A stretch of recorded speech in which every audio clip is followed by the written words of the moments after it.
capital gains. Now we are going to start with capital gains.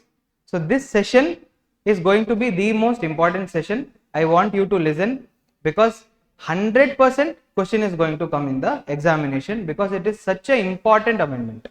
Usually also capital gains carry around 8 to 10 marks minimum in the examination, and this time also definitely it is going to come at least for 10 marks, especially due to the changes that have come in the income tax law. And you are the transition students, means in the old regime also, old tax rates also you have to learn, new tax rates also you have to learn. So hence such type of question becomes one of the favorite questions for examiner to test both provisions. So let us learn everything thoroughly. So firstly, let us start with capital gain. In capital gain also there is charging section, there is computation section. Charging section is section 45 subsection 1, computation section is section 48. So now 45 subsection 1, what does the charging section say? Charging section says that tax is chargeable on profit and gains from the transfer of capital asset in the year of transfer. Transfer of capital asset in the year of transfer. So transfer is defined under section 2 clause 47, and if you see section 47 you can see transactions not regarded as transfer. So what is transfer also we are going to see, what is not transfer also we are going to see.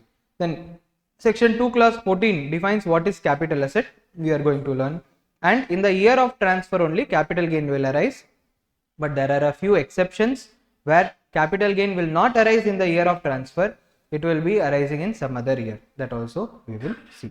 So first let us come to the definition of capital asset. Section 2 clause 14. Section 2 clause 14 defines capital asset. Capital asset is property of any kind whether or not connected with the business or profession. Property of any kind. It can be movable property, immovable property, tangible property, intangible property, whether related to business, whether it is personal, everything is capital asset. Everything is capital asset. So first what did they tell? Everything is now included in capital asset. Everything is included in capital asset.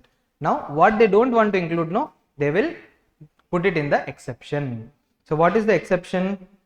Exception number 1, stock in trade. So stock is not capital asset.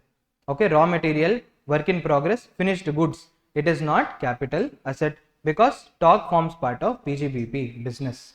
Fine. Then any securities, listen, any securities held by FII. FII means what? Foreign institutional investor. Foreign institutional investor.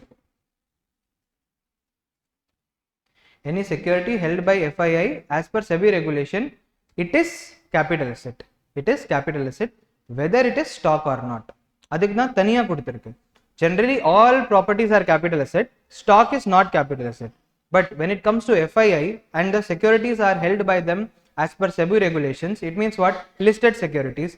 Listed securities are definitely capital asset whether it is stock or not. So for FII, earlier what used to happen is they used to treat it under capital gain chapter. Income tax department will come and tell, no, it is your business, so you have to pay under PGBP. We will not accept 20% tax or 12% tax. We will accept only full 30% tax as per slab rate. Okay. Then this fight was going on. They started taking their money back. Unbelievable. These Indian people are, they are very unpredictable. They are asking us to pay tax at such a high rate, so we will take our money out. Hence this amendment was brought where they told, if you are an FII, no problem, we will not torture you. For you, it is always capital asset. Whether it is your stock or not your stock, it is always capital asset. Now let's come to other than security by FII. Other than security of FII, stock in trade is not capital asset. Then personal effects. Personal effects are not capital asset. Personal effect means what? Movable property of personal nature. Movable property of personal nature. Movable property can be what? Dress, car, it can be anything. All the movable properties are personal effects other than immovable property. However, there are 6 exceptions to personal effect also. Exception to personal effect also. So it means what? Exception to exception. Exception to exception is equal to inclusion in capital asset.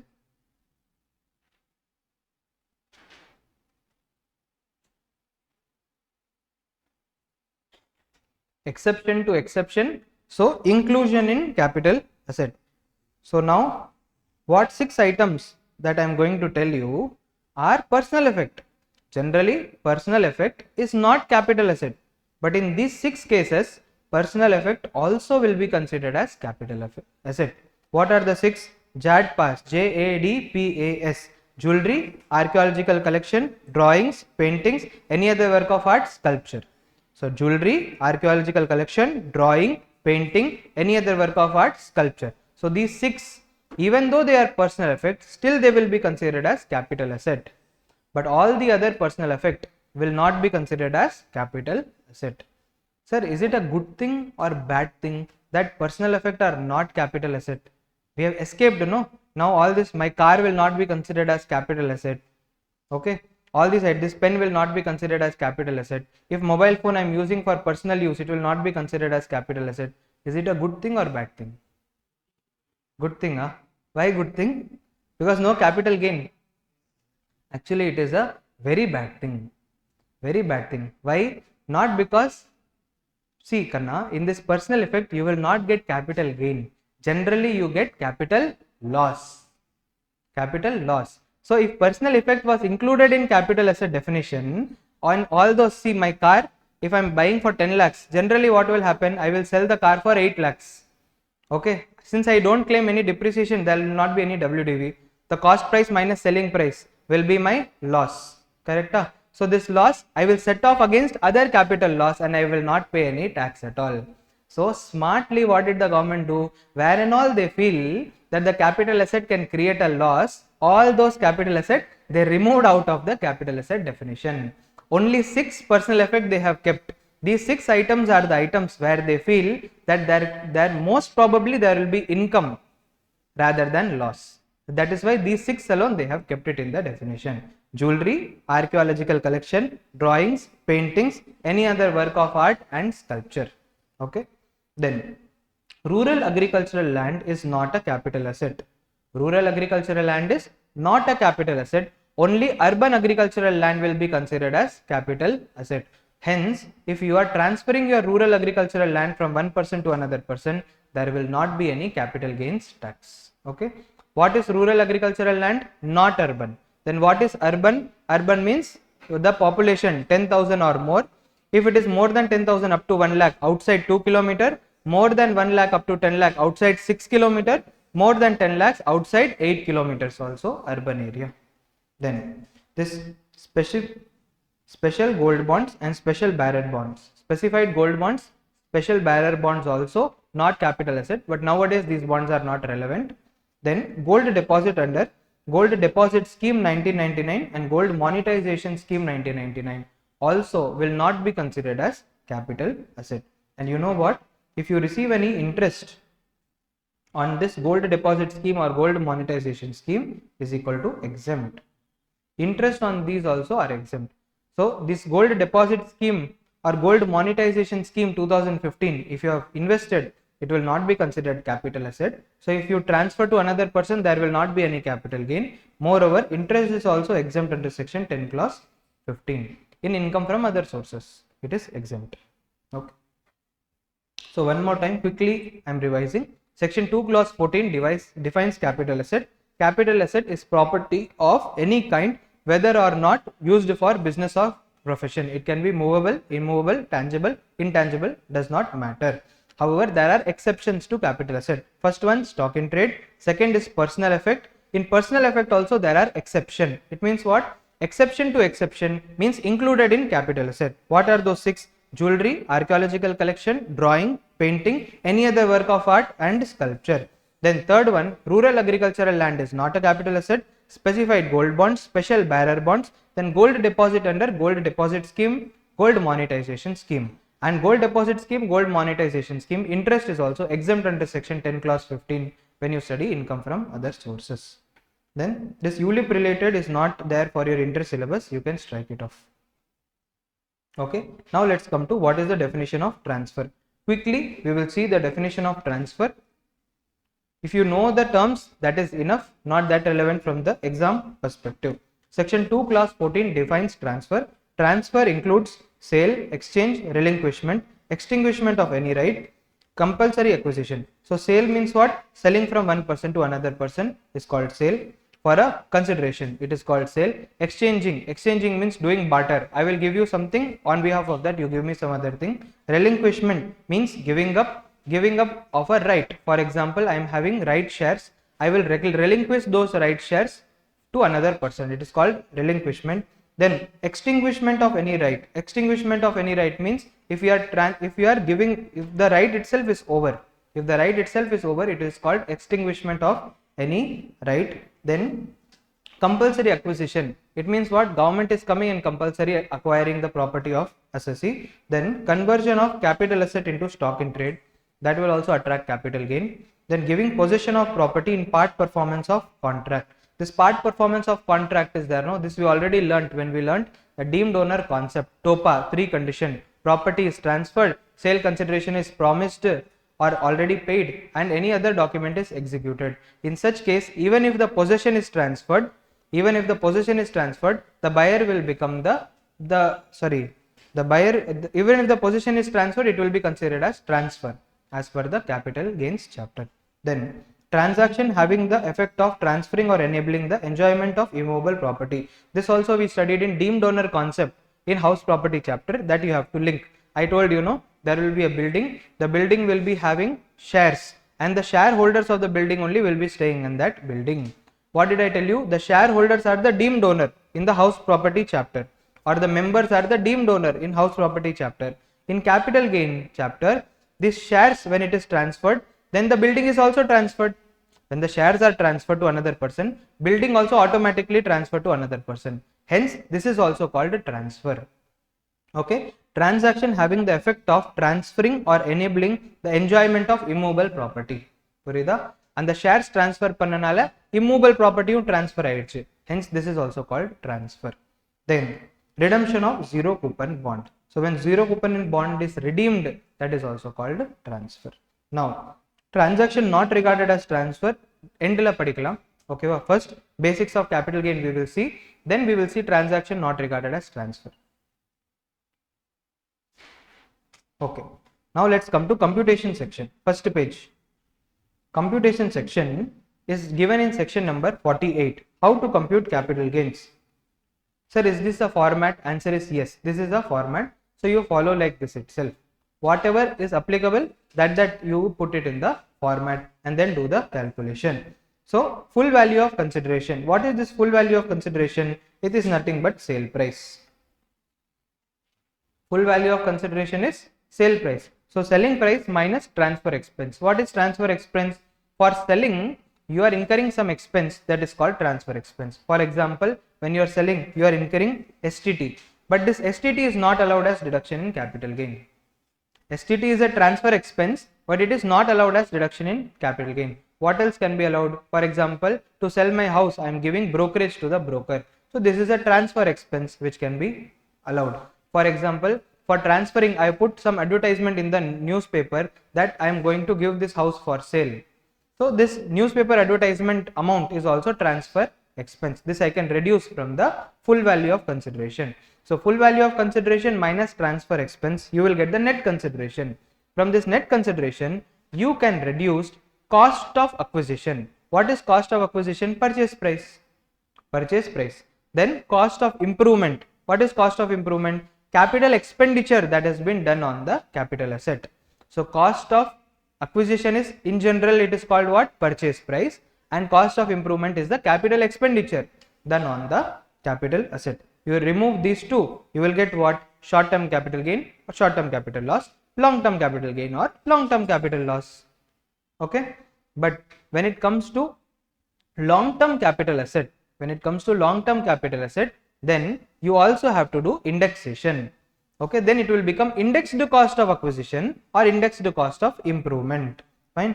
Now, firstly, you should know what is short term, what is long term. Then, based on this definition, whatever is long term, you have to put indexation concept. Now, what is short term, what is long term? Let us see.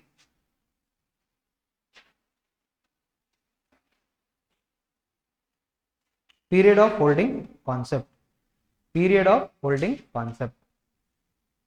To determine what is short term and what is long term, you should know what is the period of holding. What is the period of holding? Period of holding na enna? Period of holding means the date from which it is purchased to the date on which it is sold. So purchase date to sale date, what is the period in between? That is called period of holding. Okay, in special cases it can be different also, that we will discuss today. Generally, what is period of holding? From purchase period from purchase date to sale date, it is called period of holding. Now period of holding, listen here, you have to see there are three categories karna. 12-month category, 12-month category, 24-month category and 36-month category. 12-month category, 24-month category and 36-month category. So in 12-month category, if the period of holding is up to 12 months, it is short term, more than 12 months long term. In 24-month category, up to 24 months short term, more than 24 months long term. 36 months category na, up to 36 months, that is 3 years, it is short term, more than 3 years in long term. Now what and all are the assets which is covered under 12-month category? In 12-month category, you have listed security except units. Listed security except units. So whatever securities are listed in the stock exchange other than units, you have to take. For this you can take what 12 month as the period. Up to 12 months it is short term, more than 12 months it is long term. For example, shares of Reliance is a listed security. Listed debentures are also a listed security, but listed units will not come here. Okay, but it will not come here only till 23/7. After 23/7, on or after, listed units also included. This I will be telling you. Now units of equity oriented fund and UTI. Units of equity oriented fund or UTI, both listed as well as unlisted, are in 12-month category. So up to 12 months short term, more than 12 months long term. And then zero coupon bond also 12-month category. Up to 12 months short term, more than 12 months long term. Sir, what is this equity oriented fund? Equity oriented fund means that the fund should invest at least 65% in equity. The fund should invest at least 65% in equity shares of company. Then it is equity oriented fund. So equity oriented fund units, UTI units. UTI is what? Unit Trust of India. Unit Trust of India. So listed security other than units. Units of equity oriented fund, UTI, both listed as well as unlisted, and zero coupon bond. All these are coming under 12-month category. Then 24-month category. 24-month category la vandu enadhu? Unlisted shares. Unlisted shares. Unlisted securities illa, unlisted shares. And then land or building or both. This is coming under 24-month category. So up to 2 years short term, more than 2 years long term, unlisted shares and immovable property. Then all the others will come under 36-month category. All the others will come under 36-month category. Unit of debt oriented fund, unlisted securities other than shares, all other capital asset will come under 36-month category. Now this period of holding concept is applicable till 22/7/2024. 22/7/2024, this is the period of holding. So if any transfer takes place on or before 22/7/2024, that is before 23/7/2024, then you have to take period of holding as this. Okay, see 12-month, 24-month, 36-month concept. But if the transfer takes place on or after 23/7/2024, then what you have to do? Then you have to see the new concept. What is the new concept? In new concept, there is no 36-month category, only 12-month, 24-month. There is no 36-month category. So whatever is there in 24 months, 12 months is there, no? That is same as it is. However, here except units wording is given, no?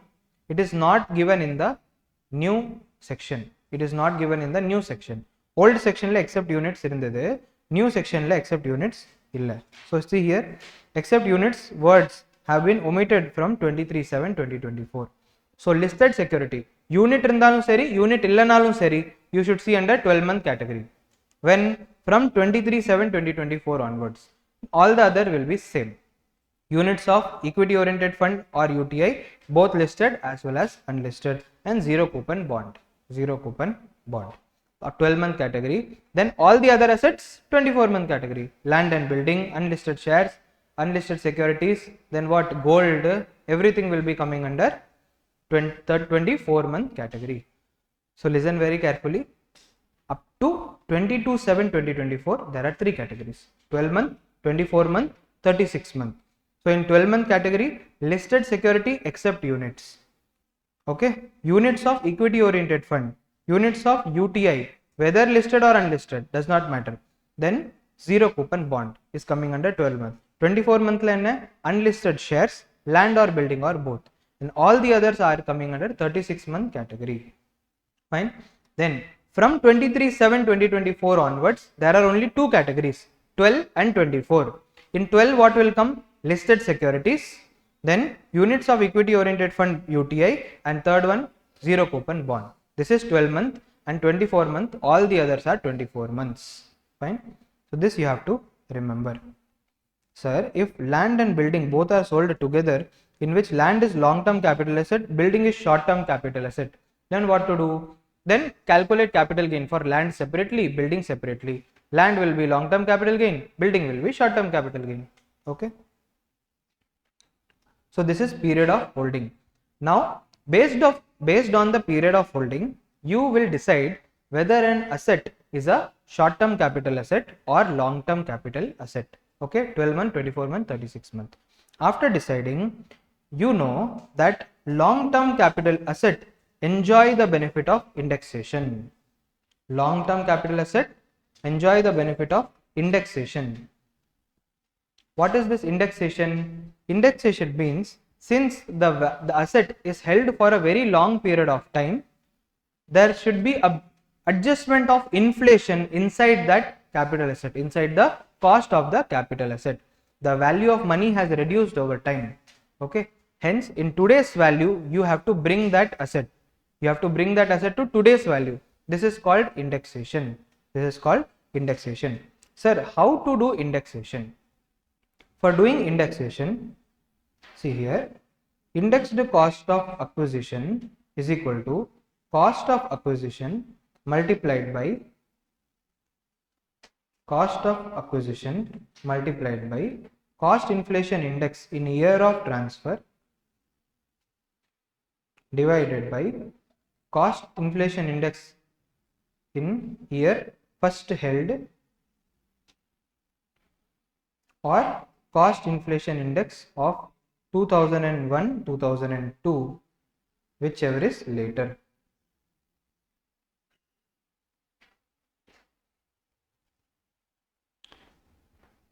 Indexed cost of acquisition is equal to cost inflation index in the year of transfer divided by cost inflation index in the year it was first held or cost inflation index of 2001-2002, whichever is later. Okay. Sir, what is this cost inflation index? It is nothing but an index which is released every year by the government, and based on this index only you can increase the value of the asset to adjust for inflation, to adjust the inflation. So this is only called cost inflation index. You have to adjust the cost based on inflation. Now listen here, this index is there, no? It has started only from 2001-2002 onwards. 2001-2002 onwards. So from then only, and the index value is what? 100. In 2001-2002, the index value is what? It is 100. Should I remember this? Answer is yes. 2 index alone you should remember. All the other will be given in question. 2001-2002 is what? 100. Very, very easy. And for previous year 24-25, the index is 363. This also you have to remember. All the other index, if any, will be given in the question itself. Now, sir, what if I have purchased the asset before 1/4/2001? You told me in the formula that while calculating it is year first held or 2001-2002, whichever is later. Means what? Before 2001-2002 there is no index at all. If there is no index, then what to do? For this, the act gives a benefit to the assessee. What is the benefit? The assessee can see what is the fair market value as on 1/4/2001. 1/4/2001, what is the fair market value? And if this fair market value is more than his actual cost, then take this fair market value as the actual cost of acquisition. Now listen one more time. If an asset was purchased before 1/4/2001, if it was purchased before 1/4/2001, then see the fair market value as on 1/4/2001. If this fair market value is more than the actual cost, take this fair market value as the cost of acquisition, and with this cost of acquisition, then you do the indexation. Okay, va? Now see here. So if the asset was purchased before 1/4/2001, then cost of acquisition is equal to fair market value as on 1/4/2001 or the cost, whichever is higher. So the act is giving you the choice to choose. Obviously you will choose whichever is higher, correct? Because if you get a high cost, your capital gain will reduce. So you will take the higher value. But listen here, if it was a land and building, if you had purchased a land and building before 1/4/2001, then the fair market value is there, no? That should not be more than stamp duty value. That fair market value should not be more than stamp duty value. So in case of land and building or both, fair market value shall not be more than stamp duty value as on 1/4/2001. Okay. So can I tell that you do fair market value on 1/4/2001 or stamp duty value on 1/4/2001, whichever is lower. Okay, then this lower amount or actual cost, whichever is higher, will be the cost of acquisition. Okay, fair market value as on 1/4/2001 or stamp duty value as on 1/4/2001, whichever is lower or actual cost, whichever is higher, will become the cost of acquisition. Okay, concept புரிஞ்சிருச்சுனா இதெல்லாம் ஞாபகம் வச்சுக்க வேண்டாம். Directly you can do the answer, but still just make a note of this. Fine. One more interesting point shall I tell you. This 1/4/2001 benefit is there, no? It was given for indexation purpose.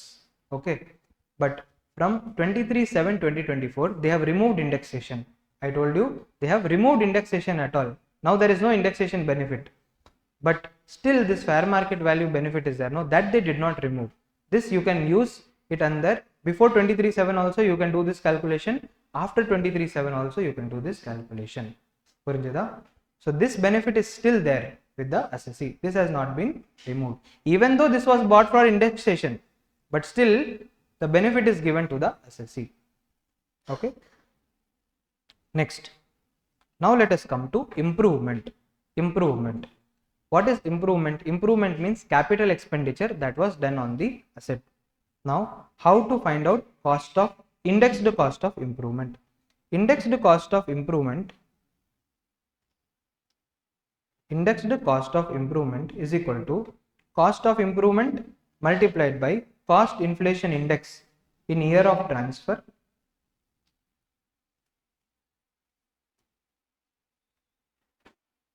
divided by cost inflation index in year of improvement.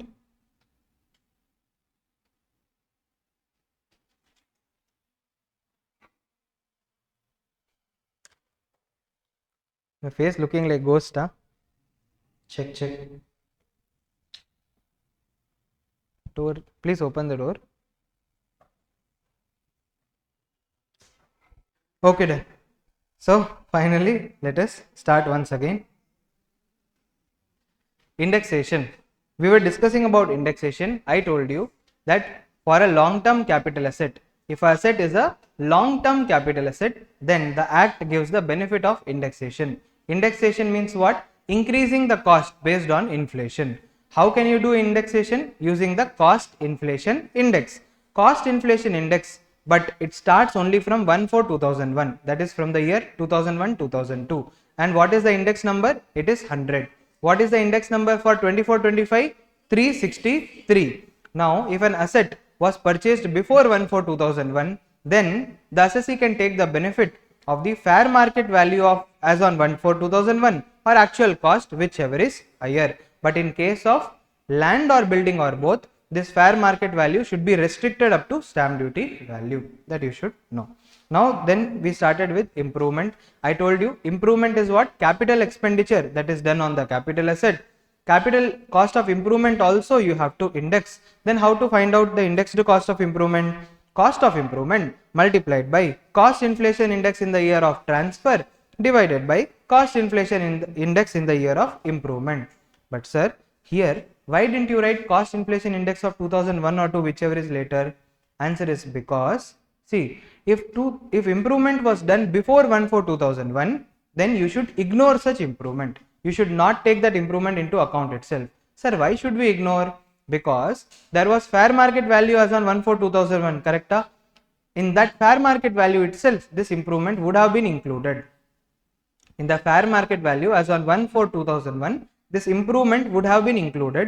Hence, if any improvement is done before 1/4/2001, don't consider that improvement at all. In your working, you should not reduce it, you just ignore it. Improvement done before 1/4/2001.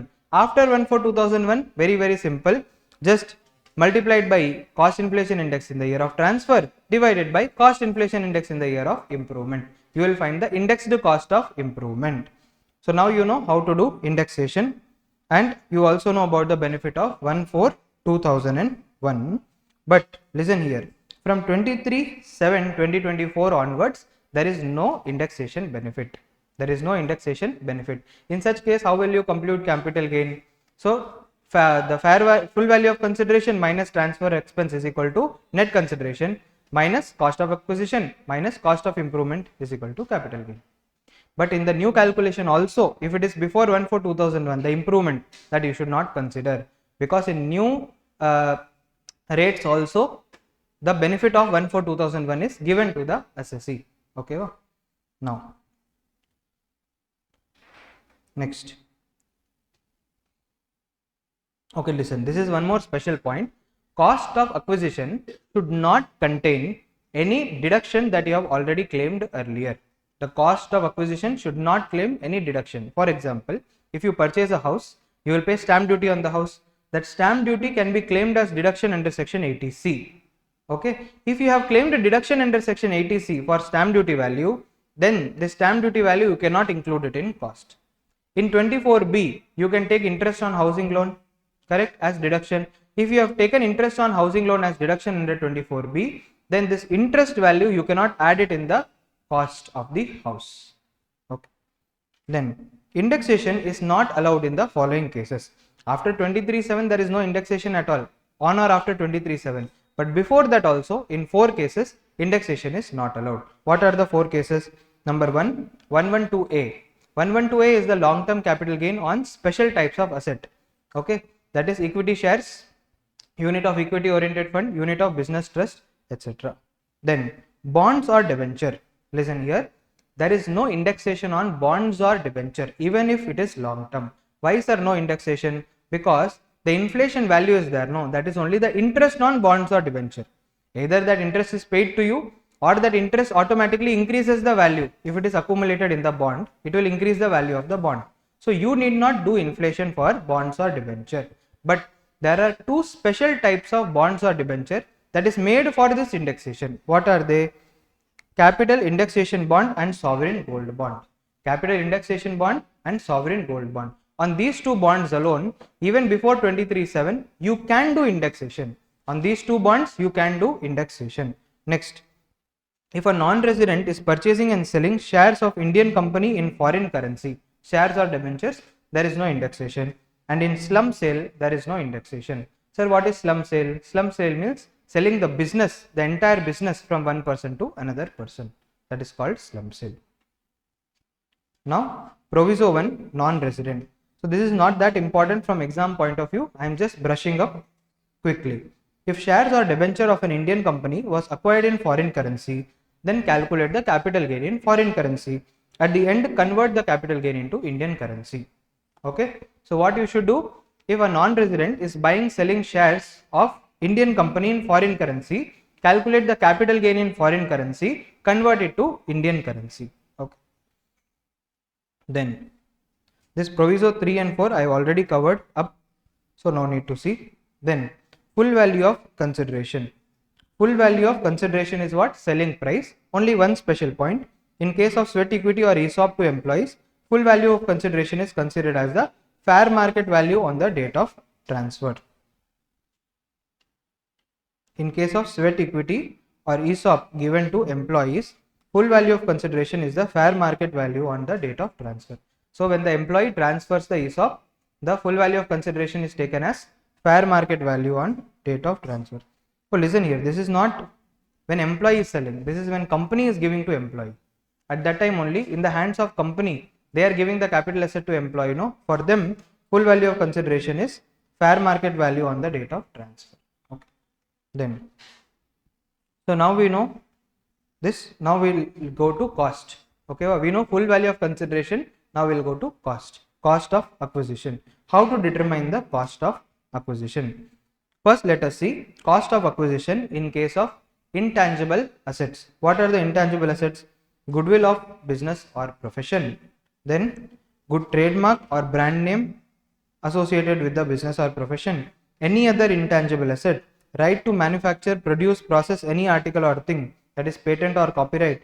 Right to carry on any business or profession, that is license. Then tenancy rights, stage carriage permits and lumars. Stage carriage permits and lumars. Earlier, only these items were given in the definition, but now any other intangible asset is given.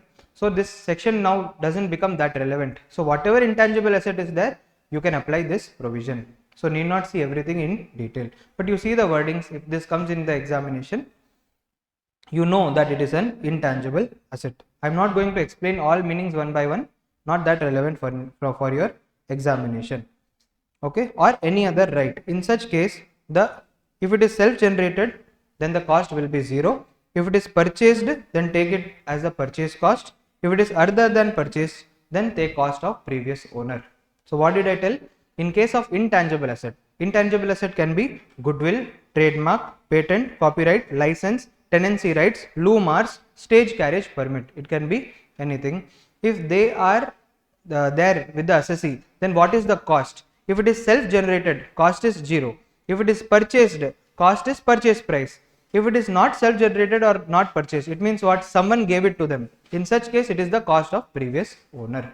Cost of previous owner. Okay.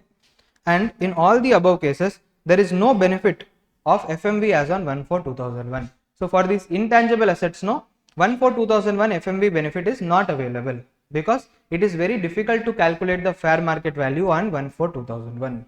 Okay. Then for all others, BC Srinivasa Shetty case will apply. Not that relevant now from exam point of view, so we'll skip it. Okay.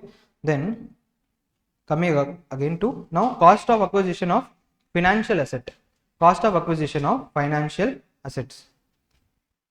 So financial assets means what? Shares, debentures, units. So for all of them, what is the cost? Cost is the original cost, which is what? Purchase price. Cost is what? Purchase price. Okay, this previous page, one small point I want you to write about goodwill. This also I don't think it's important, but still, please write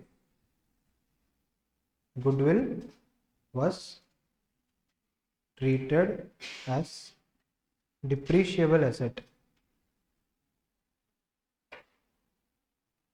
till previous year 1920.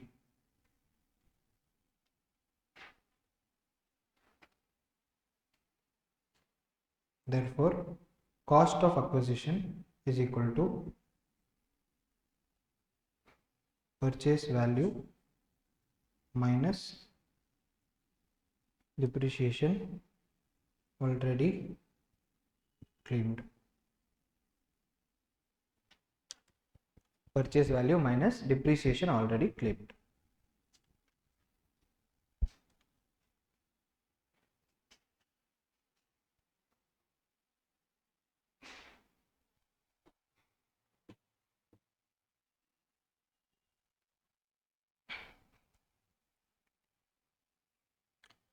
Purchase value minus depreciation already claimed. So earlier goodwill used to be a depreciable asset. At that time the assessee would have claimed some depreciation.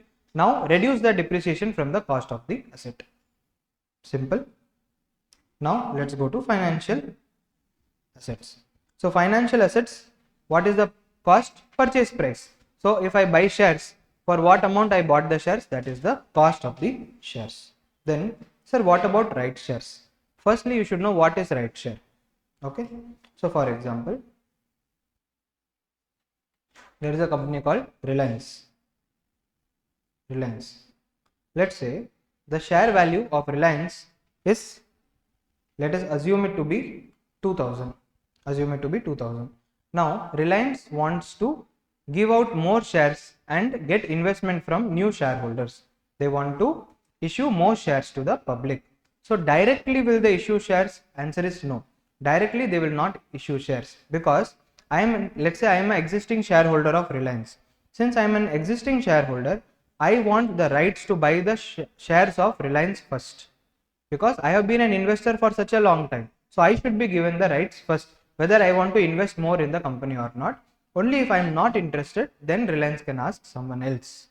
Hence, first Reliance will give me a right to buy the shares of Reliance. Okay, and generally rights are given at a concessional rate. So let's say I am Mr. P. I am having the rights to buy the shares of Reliance, right, at rupees, rights of 1500. So new shares I can buy for 1500. Okay, so I am having the exclusive right that I can buy new shares of Reliance at 1500 rupees. This is only right concept. So now what I can do? I can do three things. Number one, I will invest more amount, 1500 rupees I will pay, and I will buy the new shares and I will get more shares of Reliance. That is one thing. Second, I will ignore this. Okay, I don't want any new shares, so let me just ignore this email that I got from Reliance company, and that I am happy with my old shares. I am not having this extra money and all. That is the second option, but nobody will go for the second option. You know why? There is another third option. The third option is called renouncement of rights. Okay, the people who are not shareholders of Reliance, who want to get the shares of Reliance, okay, they can get shares of Reliance from the market at how much? 2000 rupees. But I am getting for 1500 rupees only, correct? So what I can do? I can sell these rights to some other person. They will use the right and they will get shares at the 1500 rupee value, at the lower value.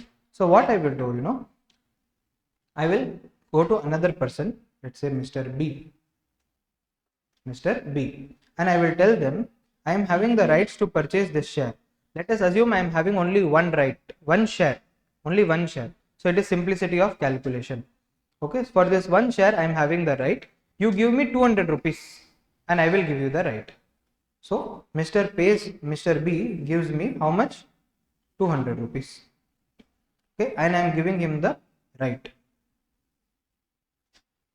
Then Mr. B will pay Reliance how much? Rupees 1500. He will give me 200. He will get the rights. Using the rights, he will give 1500 to Reliance and he will get the shares. Fine. So this is the concept of right and renouncement of right to another person.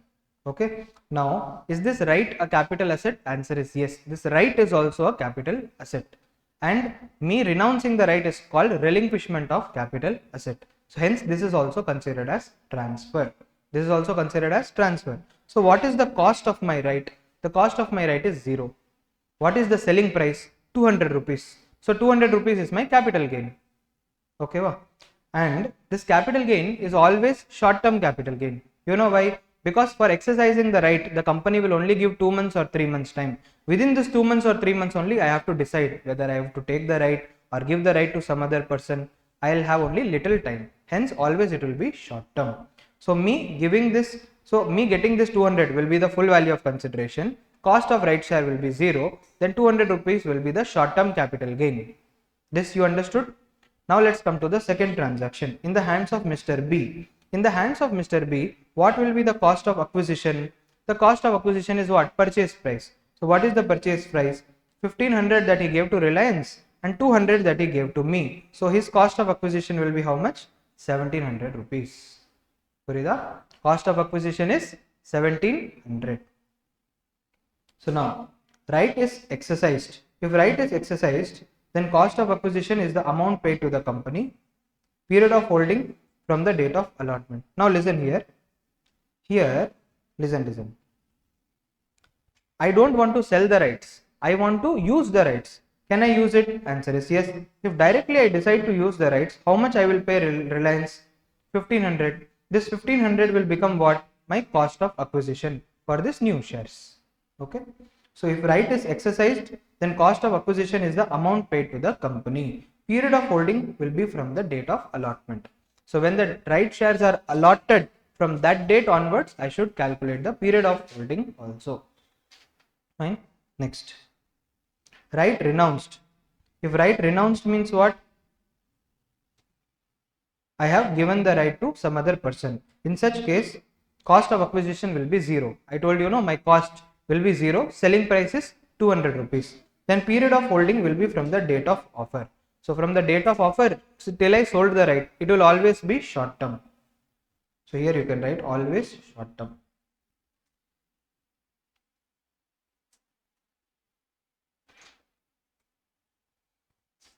Always short term. The next, right acquired. So Mr. B acquired the rights from me. So what will his cost of acquisition be? Amount which is given to the right seller plus amount given to the company. So 200 rupees that he gave to me and 1500 rupees which he gave to Reliance. So it will become 1700. And here also the cost of acquisition will start from the date of allotment. Start from the date of allotment.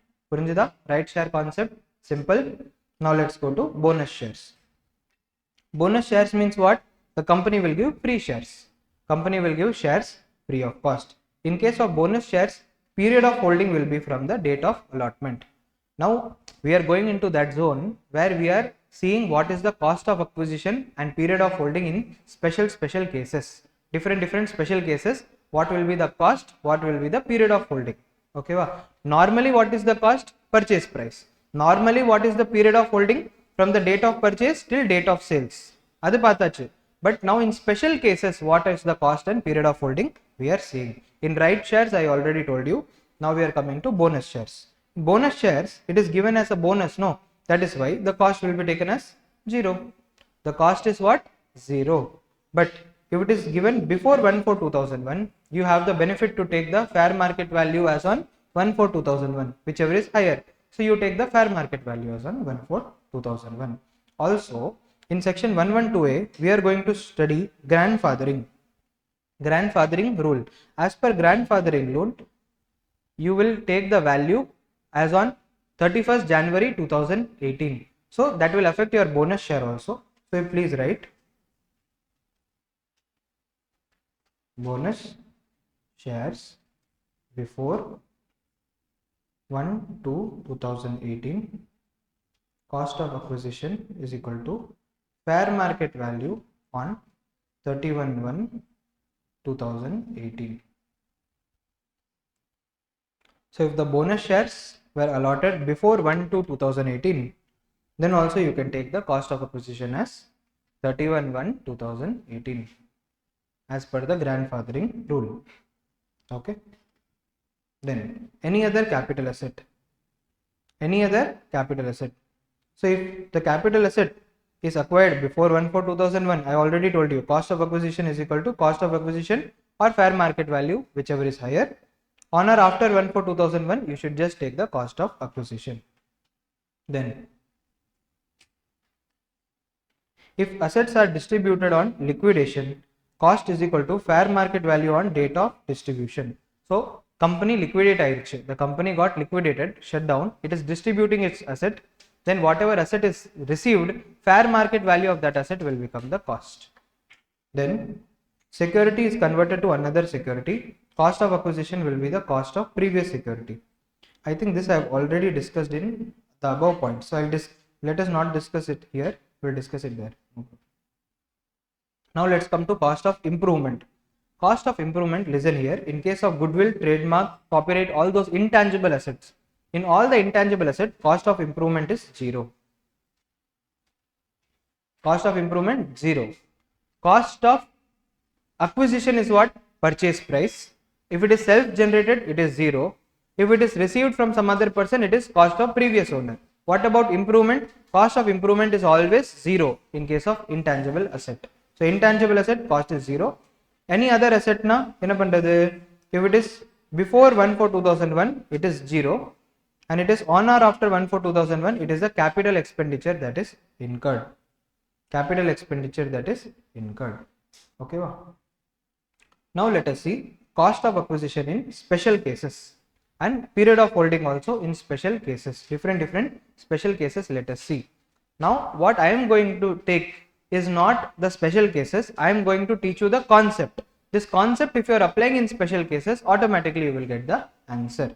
So logic terinja podu. If you know the logic, you apply the logic to special case, you will automatically get. First concept, what is it? If assessee received an asset free of cost and pays no tax for it. Assessee receives an asset free of cost and does not pay any tax for it. Means what? Ilavasama kadichadu, and while receiving also you did not pay the tax. For example, in 56(2)(10), when you receive a gift, you will pay the tax. But if you do not pay the tax, what will happen? If you do not pay the tax, cost of acquisition will be the cost of previous owner. Period of holding should be taken from previous owner. Okay. Cost of acquisition from previous owner, period of holding from previous owner. Then indexation also from previous owner as per Manjula Jesha.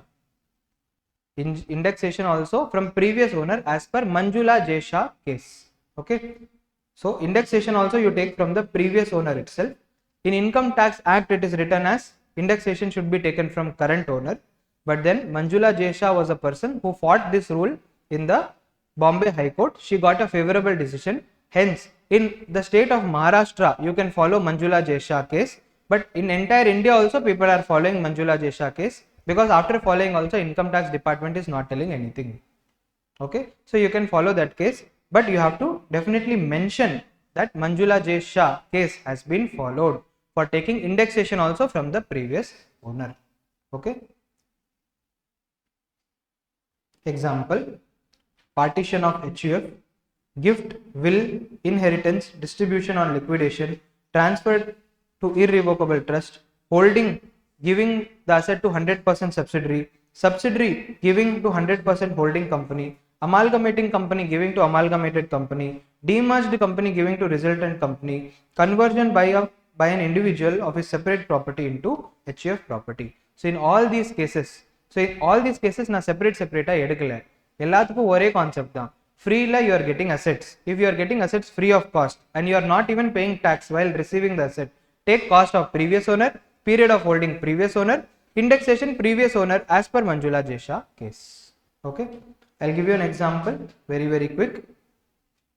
So for example, ide eduthikalam, gift.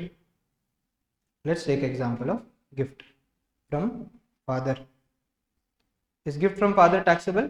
Answer is no. Gift from father is not taxable as per 56(2)(10), because father is a relative. Gift from relative, any value, it is not taxable. So now I received a gift from father, a house. Okay, father had purchased a house on 1/4/2013 for 50 lakhs. Okay, then he gifted me the house on 31 March 2021. Fine. Now I want to sell the house on 31 March 2025. In such case, what will be the cost of acquisition of the house? What will be the period of holding of the house? What will be the indexation of the house? So cost of acquisition will be 50 lakhs.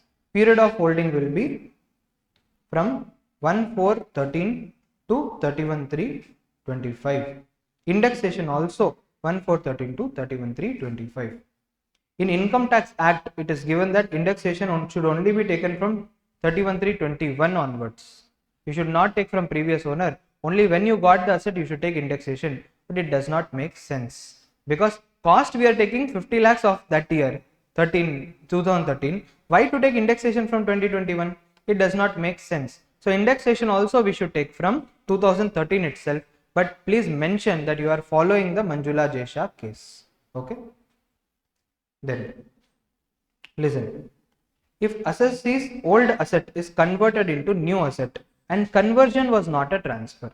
Conversion was not transfer. For example, shares of amalgamating company got converted into amalgamated company. I am the shareholder. The company got amalgamated. So old shares are gone. I got new shares. And in transaction not regarded as transfer, that section it is given as it will not be considered as transfer. It will not be considered as transfer. In that case, what will be the cost of my new shares? Answer is cost of your new shares will be the cost of your old shares. Okay, wow. Listen. For example, Spy Cinema got merged into Inox. Spy Cinema got merged into Inox. Correct? Now, sorry, PVR. It got merged into PVR Cinemas. Spy Cinema got merged into PVR Cinema. Let's say I was a shareholder in Spy Cinema. I was having 100 shares multiplied by, let's say 100 each is equal to 10,000. Okay. In PVR I am getting 50 shares. In PVR I am getting 50 shares. Now what is the cost of this PVR shares? In between, when this Spy Cinema shares is converted into PVR shares, should I pay any tax? Answer is no. I need not pay any tax because it is a transaction not regarded as transfer that we are going to study. It is a transaction not regarded as transfer. It is amalgamation. So this 50 shares is there. Now what is the cost of acquisition? The cost of acquisition is equal to 10,000 divided by 50 is equal to 200 rupee per share. For Spy Cinema I had paid 10,000, correct? So the 10,000 divided by number of shares is equal to 200 rupees per share is the cost of my acquisition. What is the period of holding? Period of holding will start from Spy Cinema shares itself. From Spy Cinema shares. Indexation also I can take from Spy Cinema shares itself. Okay. So period of holding and indexation from old assets itself you can take. Cost of old asset you can take. So it applies in all these cases. Conversion of bonds, debenture, debenture stock, deposit certificate to shares or debenture. Conversion of equity shares into preference shares. Shares of resulting company given to demerged company. Now listen here. Demerger alone, there is a special case. Demerger alone, it is a special case. Demerger le enna agum? Now any recent demerger news? இன்னைக்கு இப்போ click ஆக மாட்டேங்குது. Any news of demerger recently?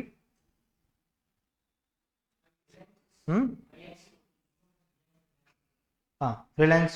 Okay, Geo Finance. Okay, let's say Reliance is there. Okay, now from the Reliance what came out? Geo Finance became a new company. Okay, so shareholder of Reliance, let's say I was a shareholder of Reliance. I got shares in Geo Finance automatically. I did not purchase. Geo Finance was demerged from Reliance. So, and then there is new Reliance.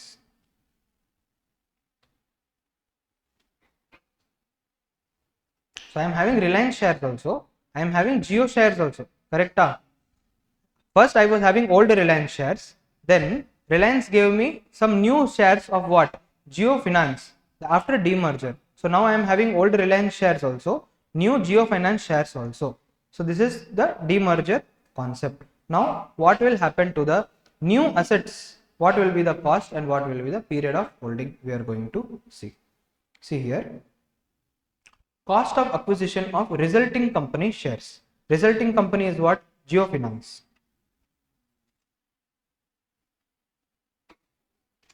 Cost of acquisition of Geo Finance share is equal to A multiplied by B by C. A multiplied by B by C. What is A? A is cost of acquisition of demerged company shares. It is what? Cost of old Reliance.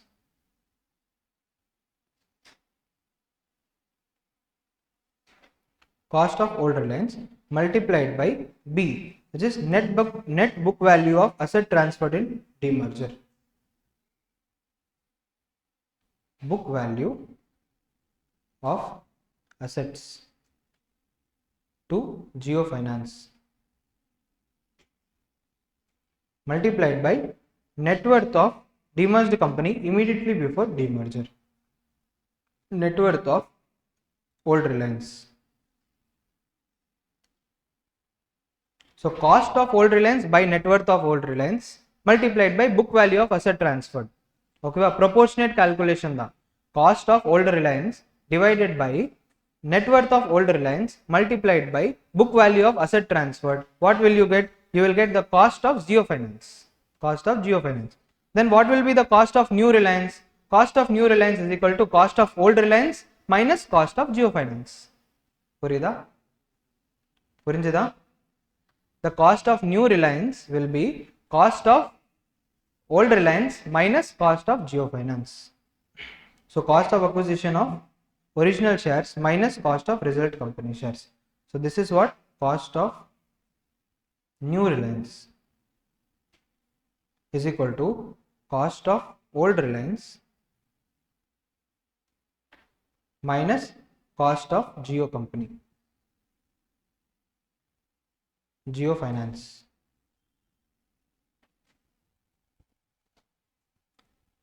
So in case of demerger alone, it's a calculation where you have to do proportionate. Proportionate, how you will do? To do the proportionate, you will do A multiplied by B by C. So book value, so what is A? Cost of demerged company, that is cost of old Reliance divided by net worth of old Reliance multiplied by asset transferred. You will get cost of Geo Finance. Then cost of old Reliance minus cost of Geo Finance is equal to cost of new Reliance. Okay. Next, if assessee has paid the tax while receiving the asset. I received asset, okay, I did not pay any cost price, but I had to pay tax. Is it possible? Answer is yes. For example, 56 to 10, I am receiving a gift, okay, and I am covered under 56 to 10. Then while receiving the gift, I have to pay tax under 56 to 10. Correct? Income from other sources. If any gift or movable property or immovable property is received without consideration or for inadequate consideration, then the entire fair market value will be treated as income under 56 to 10. This fair market value will be treated as my cost. Because already on this value I have paid the tax, so this value I can treat it as my cost. So cost of acquisition is equal to amount considered as value of the asset while calculating the income. This will be there in sweat equity also. So when the employer is giving the employee the sweat equity, then fair market value minus issue price is treated as perquisite. Correct? In salary chapter fair market value minus issue price is treated as perquisites. Now I have already paid tax on fair market value, so this fair market value only I will make it as my cost. Okay, so issue price is not the cost, fair market value on which I have paid the tax. Ninga pay panitinga, tax pay panitingla, so now treat that value as your cost of acquisition. Okay, property tax under section 56 to 10, joint development agreement. Ipo ungalku kadiyade joint development agreement. Then inventory converted to capital asset. Next, sir, previous owner itself not able to ascertain. If you are not able to ascertain previous owner, then cost of acquisition is previous owner's cost cannot be ascertained. Previous owner cost. If cost of previous owner cannot be ascertained, then cost of acquisition is equal to fair market value on date of which the asset became the property of the assessee. Period of holding and indexation also will be taken from this date itself. Okay. These 4 or 5 concepts are there. Now this you will find nowhere in your study material, author book illa engeyo kadikadu, but everywhere enna kuduthirukna one by one, case by case is given.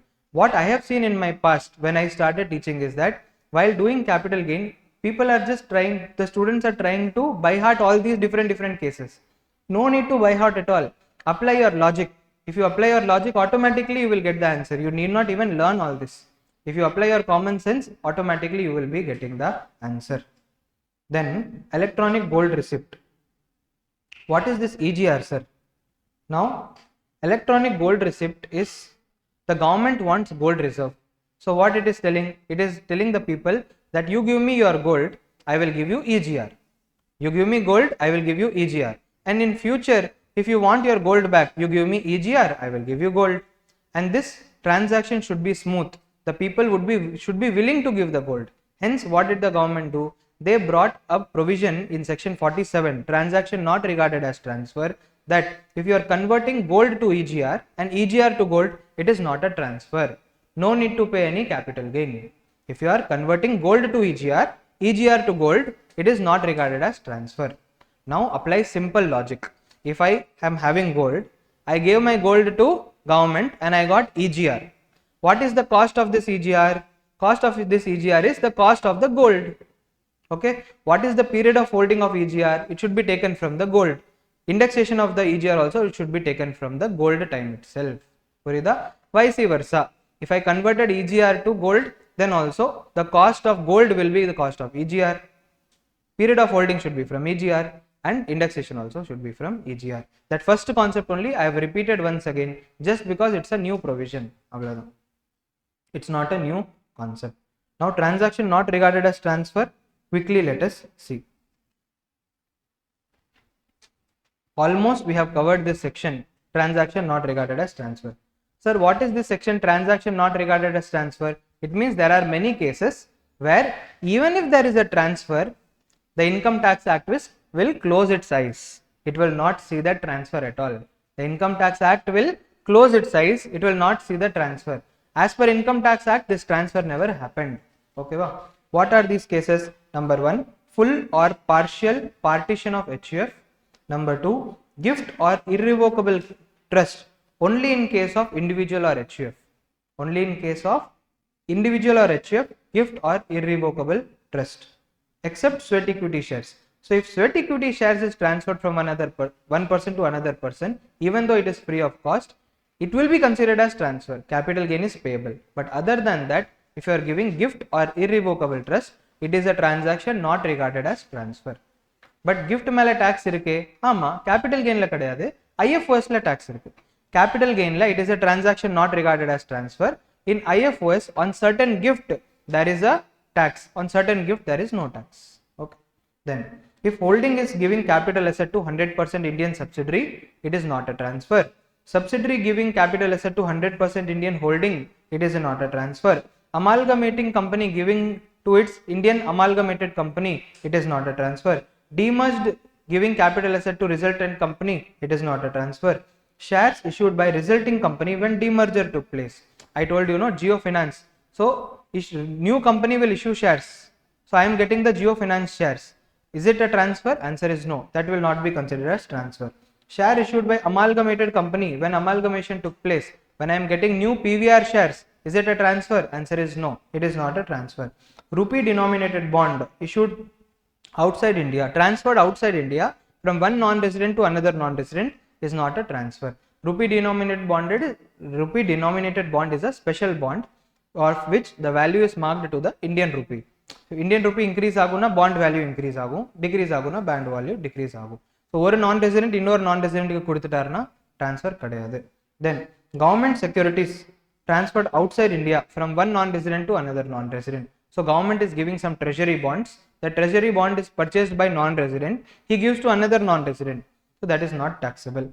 Then redemption of sovereign gold bond. Redemption of sovereign gold bond by an individual. So if an individual is getting SGB is what? Sovereign gold bond, and he is redeeming. What is the period of SGB? It is 8 years generally. Common general knowledge ku solren. Sovereign gold bond is a gold bond for which the period is what? 8 years. Then this sovereign gold bond, whenever it is redeemed by an individual, it will not be considered as transfer. But listen, when sovereign gold bond is sold to another person, that is very much transfer.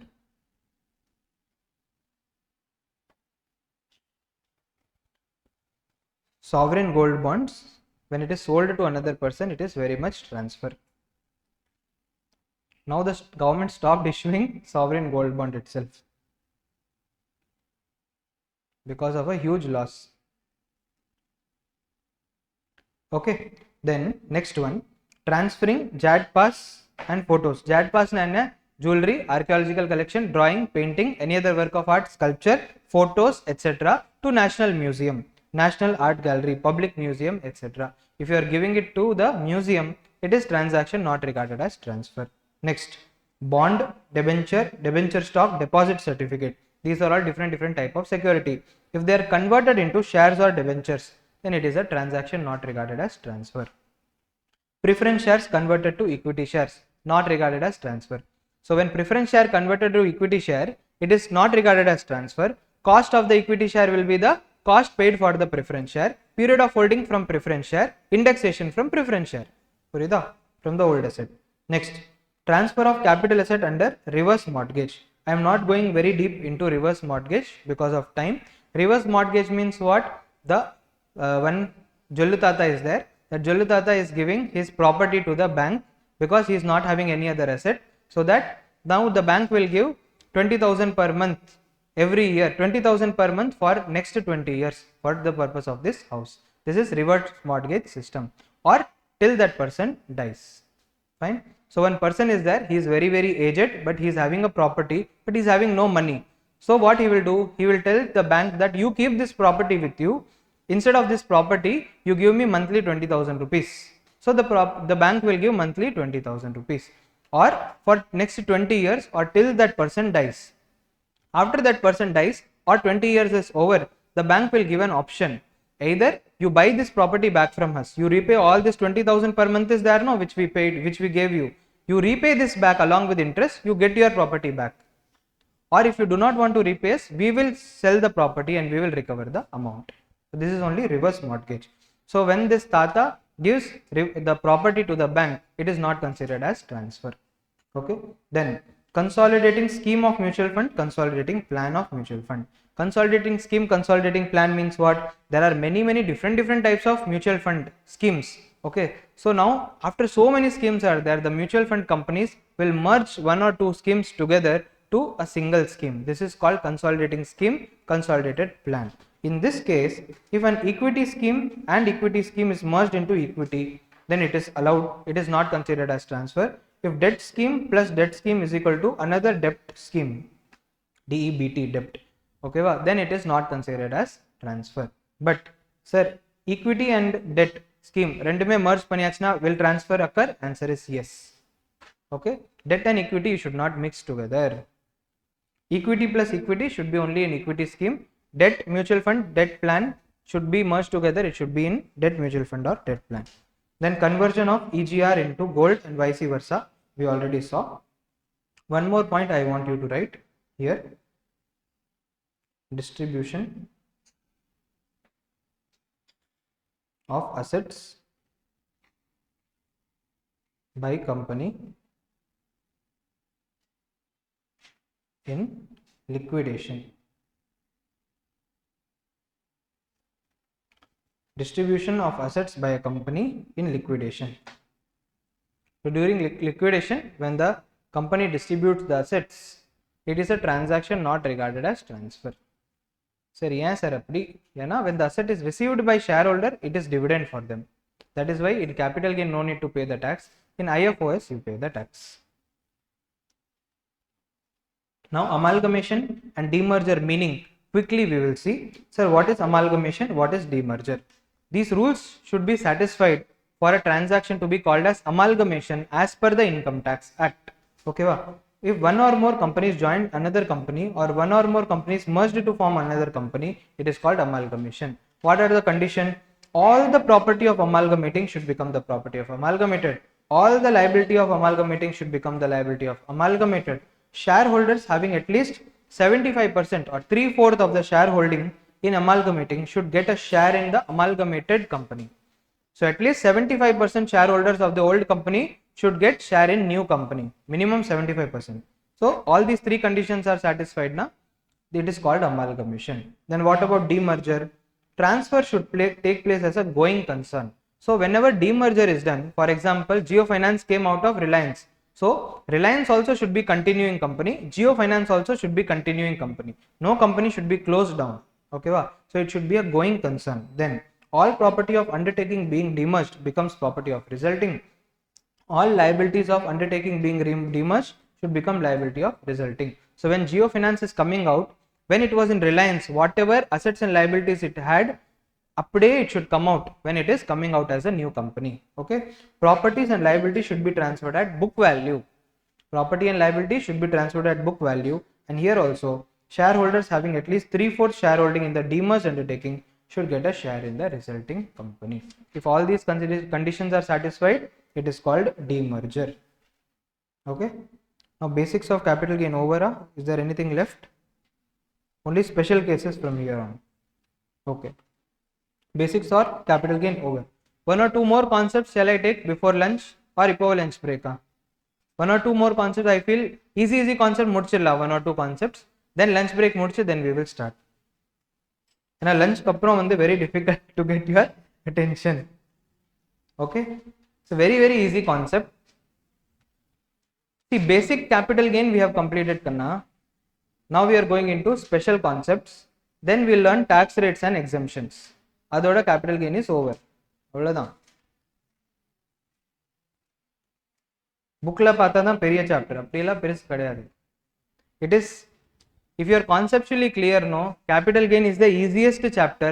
If you are not conceptually clear, it is the most difficult chapter. There is no in between. Either it is chappa or it is very difficult. There is no in between. Average chapter, nobody will tell capital gain is average chapter. Either they will tell it is a hard chapter or easy chapter. If you ask my opinion, very easy. Okay, so basics of capital gain we already saw. Now we are coming into special cases. First, what special cases we are going to see? Exception to charging section. Listen here, exception to charging section. Naanga enna paathom? Charging section paathom. Charging section we saw, which is section 45 subsection 1. What did we see? Capital gain arises on the profit and gains from transfer of capital asset in the year of transfer. So there should be a capital asset, it should be transferred. When will the capital gain arise? In the year of transfer. But there are few cases where capital gain will not arise in the year of transfer. It will arise in some other year. That only we are going to see now. So first case is section 45 1A, insurance claim for damage or destruction of CA. CA means not chartered accountant, capital asset. Damage or destruction of capital asset. Okay. If a capital asset is destroyed due to fire, flood, earthquake, tsunami, riot, civil disturbance, or enemy attack, or any other natural calamity, and insurance claim is received. Insurance claim is received. Sir, if the asset is totally destroyed, is it transfer? Answer is yes. I told you, no, extinguishment. Extinguishment is also transfer. So yes, it is also transfer. When the asset is totally destroyed, that is also transfer. So what is the full value of consideration? Full value of consideration is the insurance claim that is received. Cost of acquisition is the cost of the asset, and then the remaining amount will be the short term or long term capital gain or capital loss.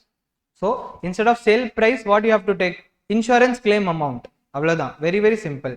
But yen inga naanga padikrom? Because it is taxable in the year in which insurance claim is received. So let's say the asset is destroyed in previous year 24-25, but you received insurance claim in previous year 26-27. In such case, even though transfer took place in 24-25, but capital gain will arise in which year? 26-27. 26-27 only you have to pay the tax. Just a second.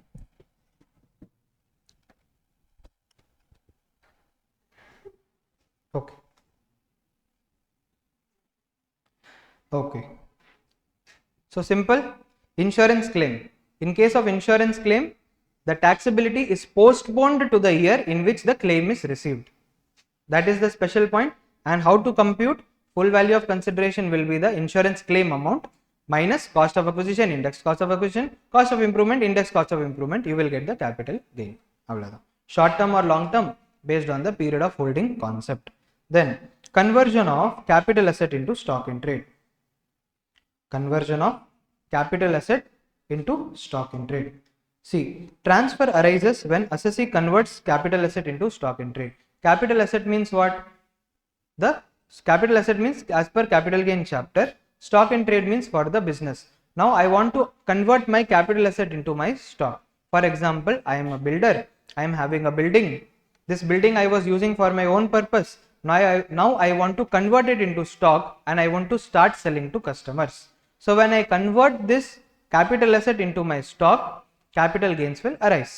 It is also transfer, so capital gain will arise. But capital gain will not arise in the year of conversion. It will be calculated in the year of conversion, but it will be taxable in the year in which stock is sold. எப்போ calculate பண்ணுவோம் convert பண்ணும்போது calculate பண்ணுவோம். ஆனா when in which year it is taxable? In the year in which the stock is sold. And that too, if it is proportionately sold na, proportionately it will be taxable. Listen here, ஒரு building இருந்துச்சு builder கிட்ட.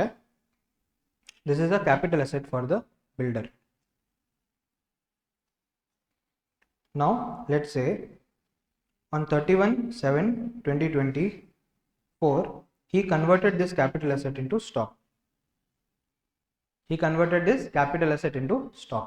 So on 31/7/2024 only we have to compute the capital gain. We have to compute the capital gain. Capital gain compute panni vechukonum.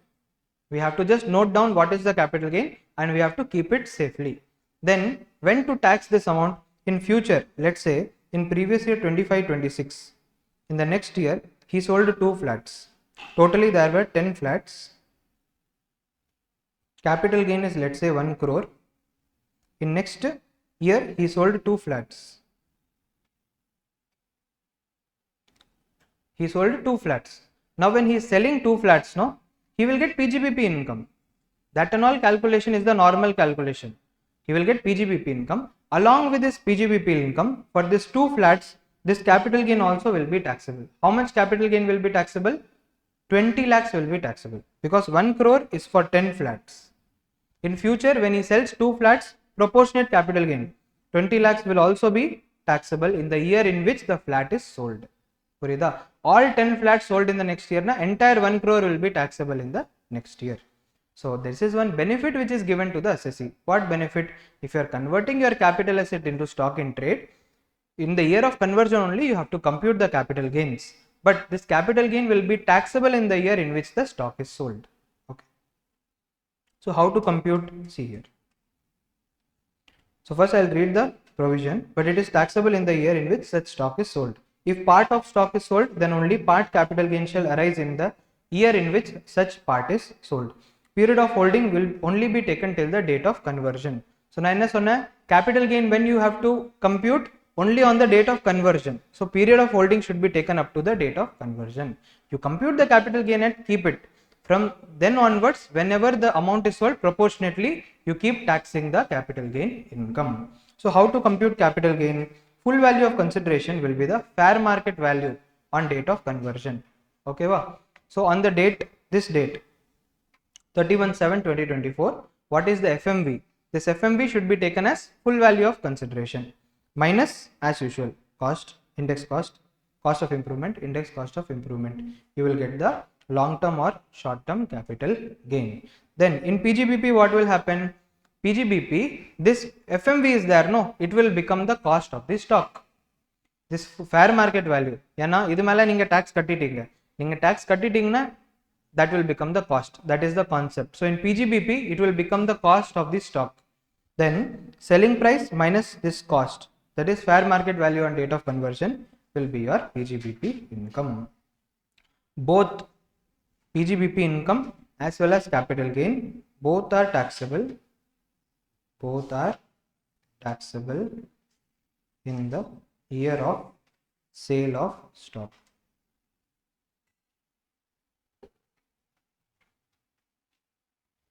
Both are taxable only in the year of sale of stock.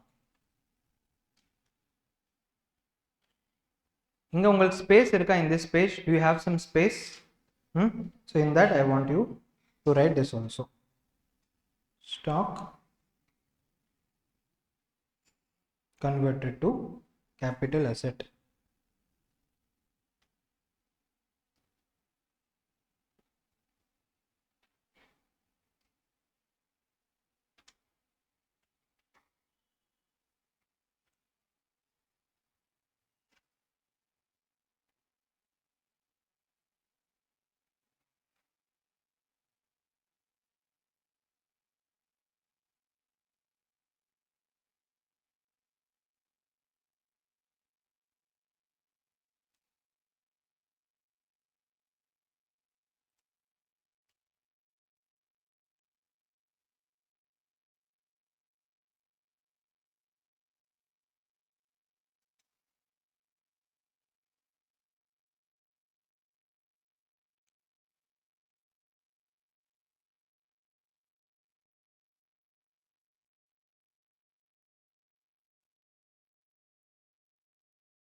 Stock converted to capital asset.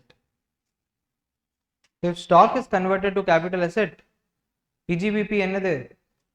On conversion, selling price is equal to fair market value. SP is selling price, CP is cost price. So selling price is fair market value on date of conversion minus cost price is equal to PGBP income. And in capital gain chapter, full value of consideration will be taken as the selling price of the asset minus cost of acquisition. Cost of acquisition, what we will take? Fair market value that you took for PGBP, and you will get the capital gain. Listen here, when capital asset is converted to stock in trade, you get the benefit. What benefit? The taxability will be arising in the year of sale of stock. But when a stock is converted to capital asset, then you do not get that benefit. So what will happen? The PGBP income will arise in the year of conversion itself. Capital gain income will arise in the year of transfer.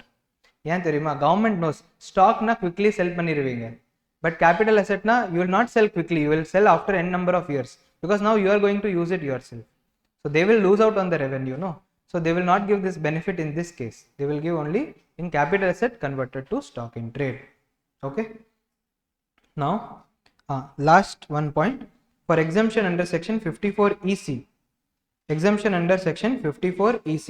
In 54 EC we are going to see an exemption that whatever capital gain is there, no, if you are investing in the bonds, that is RFCL, PFCL, RECL, all these bonds, if NHAI, you are investing in the bonds now, then if you invest within 6 months from the date of transfer, then you can get the capital gain as exemption. Capital gain as exemption. But 6 months from the date of transfer nu sonninga sir. Here date of transfer is what? Date of conversion. But the taxability is arising only in the date of sale of stock, no? Hence, the 6 months will be taken from the date of sale of stock, not from the transfer date, from the date of sale of stock. Okay. Now we'll break for lunch.